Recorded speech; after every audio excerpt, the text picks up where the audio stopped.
Pessoal, vocês estão acostumados aqui em eu gravar, vou ajeitar aqui a câmera, em gravar vídeos naquele formato onde eu tô aqui de um lado, aí do outro tá aqui um bloco de notas, eu vou lá digitando, conteúdo um pouco mais técnico. Mas eu também quero começar aqui a gravar alguns vídeos mais, digamos, entre aspas, simples, onde eu trago mais reflexões, onde eu trago possibilidades, desculpa, de estar discutindo com vocês algumas coisas que eu estou estudando, algumas ideias que eu estou aprimorando, casos reais de pacientes que eu atendo, que eu consigo ajudar, né, trazendo algumas soluções, entendeu? Então, eu tô pensando, eu vou testar isso com esse vídeo e vamos ver o que é que vai acontecer.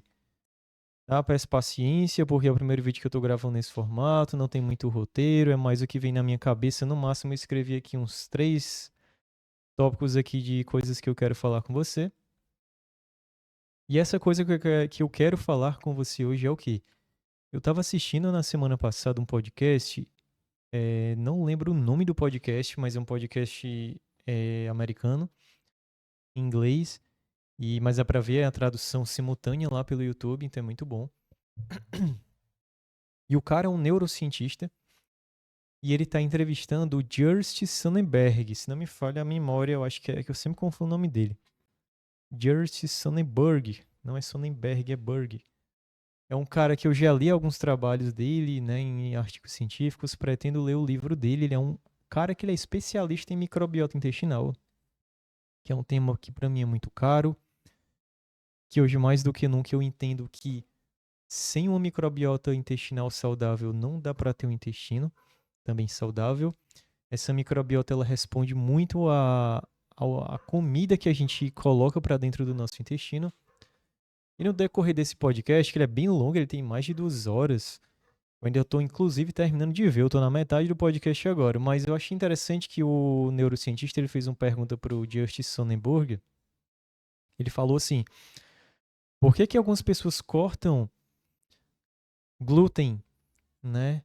Mesmo sem problemas relacionados ao glúten, tipo a doença celíaca, né? Que é uma doença autoimune frente ao glúten. Se você come o glúten, quem tem doença celíaca, vai haver uma resposta de inflamação nessas pessoas, que é 1% da população mundial, segundo os últimos cálculos, né? Então, assim, por que algumas pessoas que mesmo não têm problema com glúten, quando fazem esse tipo de dieta de eliminação, elas sentem melhoras no seu intestino? Elas se sentem com menos gases, elas se sentem com, sei lá, menos empachamento, menos distensão, se sentem melhor. Será que o glúten moderno, né, como algumas pessoas gostam de chamar, ele realmente inflama todo mundo? Será que isso se estende muito além da própria doença celíaca? E esse que eu quero falar contigo, e eu vou logo te dizer de imediato que a resposta não é culpa necessariamente do glúten. Eu acho muito improvável que seja, e eu quero te explicar. Você não é obrigado a concordar comigo. Eu sei que muita gente já pode pular o vídeo nessa parte, mas não tem problema. Não estou aqui para plantar verdades imutáveis, mas repito, é o que eu estou vendo, o que eu estou aprendendo, o que eu estou entendendo e olhando de uma outra perspectiva. O que eu quero que tu entenda é o seguinte: o grande problema, possivelmente, do glúten não é culpa da proteína glúten, mas sim da farinha de trigo refinada. Como é que eu quero começar te explicando isso? O cara lá, o agricultor, vai plantar o glúten, certo? Perdão, glúten não, trigo. É porque como não anda, é a mesma coisa, assim, o trigo é a planta que tem a proteína glúten. Aí, às vezes, a cabeça acaba achando que é a mesma coisa, mas não é. Como o agricultor lá, ele planta o trigo, lá cresce o trigo bruto, tá? Esse trigo bruto, que é aquele que tá lá na terra, aquela planta lá, né? Ele, pessoal, ele é uma planta rica em glúten, agora sim, que é essa proteína, tem fibra, tem um monte de nutrientes. Só que o que acontece hoje, vamos agora olhar de um lado mais eh, moderno do que está acontecendo hoje na nossa alimentação. Esse trigo, ele é vendido para um produtor, seja lá qual for, uma indústria alimentar, e eles pegam esse trigo bruto, pessoal, e eles refinam ele e forma a então chamada farinha de trigo refinada. Só que nesse processo de refinamento, de processamento, esse trigo bruto, nesse, nesse processo de formação, ele perde muitos nutrientes, principalmente as fibras, que fazem bem para o intestino, e vários outros nutrientes. Então, essa farinha de trigo refinada, no final das contas, pessoal, e isso que eu quero que tu entenda, é que ela basicamente é rica em carboidrato simples, que seria o amido, carboidrato simples, entenda numa linguagem mais fácil como açúcar, e glúten, que é a proteína. Aí vamos para outra perspectiva, entenda, né? A gente não está mais comendo esse trigo bruto. A gente sempre está mais comendo o que? A farinha de trigo refinada. Aí a indústria pega essa farinha de trigo refinada e ela vai produzir os alimentos. Então ela produz pão, bolacha, fatia, todos esses produtos de panificação. É muita coisa. Cereais, são muitas coisas que hoje são produzidas sempre com a farinha de trigo refinada. Como essa farinha de trigo refinada ela está presente em quase todos os alimentos, e perceba, esses alimentos são processados, muitas vezes ultraprocessados, que são alimentos que são pobres em nutrientes, não tem fibra, como eu falei para ti, são o que a gente chama na nutrição de calorias vazias, que eles só te entregam açúcar, gordura e sal, né, que é o sódio. Tá entendendo? Então é óbvio que se a gente come esses alimentos que têm trigo, que a gente chama de alimentos com glúten, que é feito à base de farinha de trigo refinada, é muito provável que isso realmente vá desenvolver em nós problemas intestinais no longo prazo, piora os sintomas de quem já tem um tipo de problema intestinal, sei lá, síndrome do intestino irritável, doença de Crohn, retocolite, entre outros exemplos. É óbvio que sim. Por quê?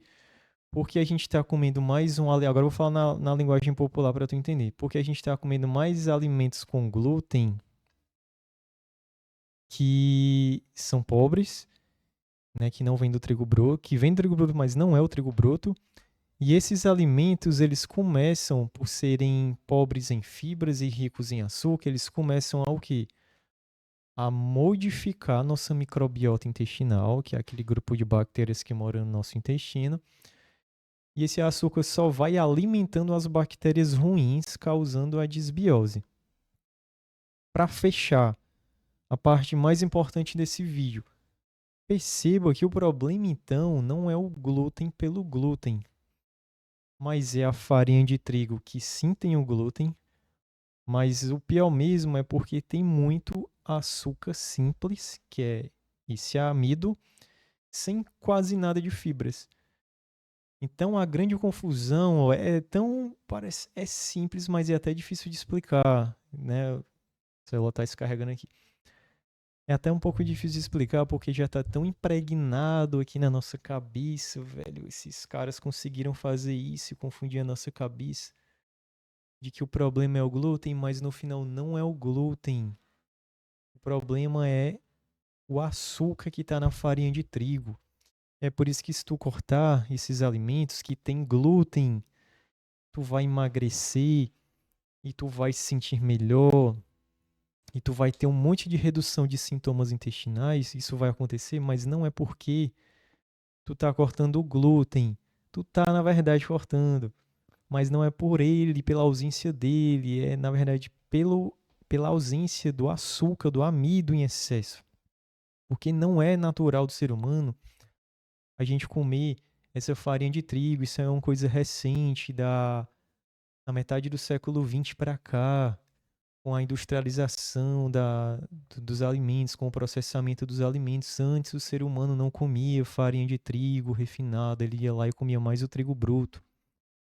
A dieta mediterrânea, que é uma das melhores dietas, uma dieta anti-inflamatória, ela tem glúten na dieta, tem trigo, mas é um trigo integral, pessoal. É esse trigo bruto. Os pães que eles comem lá, ou pelo menos como era na dieta mediterrânea mais raiz tradicional, eles comiam pães, só que era um pão integral de verdade com farinha de trigo integral. Eles comiam grãos, né? Também que, tipo, enfim, eles comiam farinha de trigo integral, no máximo. Não a farinha de trigo refinada. Então a gente aqui no Ocidente, do outro lado aqui do globo terrestre, a gente tá usando muito essa farinha de trigo refinada para fazer esses alimentos processados e ultraprocessados. Aí a gente come, piora a nossa microbiota intestinal, vem os problemas intestinais, pioram os nossos sintomas. Aí a gente vem na internet, vem um cara falar que o problema é o glúten, aí tu corta e tu melhora. Que realmente é real, mas entenda, você melhorou. Repita aqui para ficar claro, e eu espero que eu realmente esteja sendo claro, pelo amor de Deus. Para ficar claro, tu só melhorou os teus sintomas e emagreceu, trazendo aqui também, né, o outro resultado positivo, não foi por conta do glúten que tu cortou, mas por conta da farinha de trigo, que sim tem glúten, repito, mas tem muito açúcar. Então o problema no final das contas é o açúcar, é o amido, açúcar simples, não é o glúten. Porque se tu comer, repito pela, sei lá quantas vezes eu tô falando aqui, porque se tu comer a farinha de trigo integral que tem glúten não vai te fazer mal, é muito provável. O que faz mal é a refinada, entendeu aí? Então era essa mensagem que eu queria te trazer hoje. Não sei se o vídeo ficou legal nesse formato, mas vez ou outra eu vou trazer algumas reflexões aqui. Eu realmente espero que tenha ficado claro para ti. Se você concorda comigo, se você entendeu, se você não concorda também, velho, não tem problema. Bota um comentário aqui embaixo. Quero saber o que é que tu tem a dizer sobre esse assunto, se você tem alguma dúvida. E é isso, até um próximo vídeo. Beleza? Fiquem com Deus e até a próxima.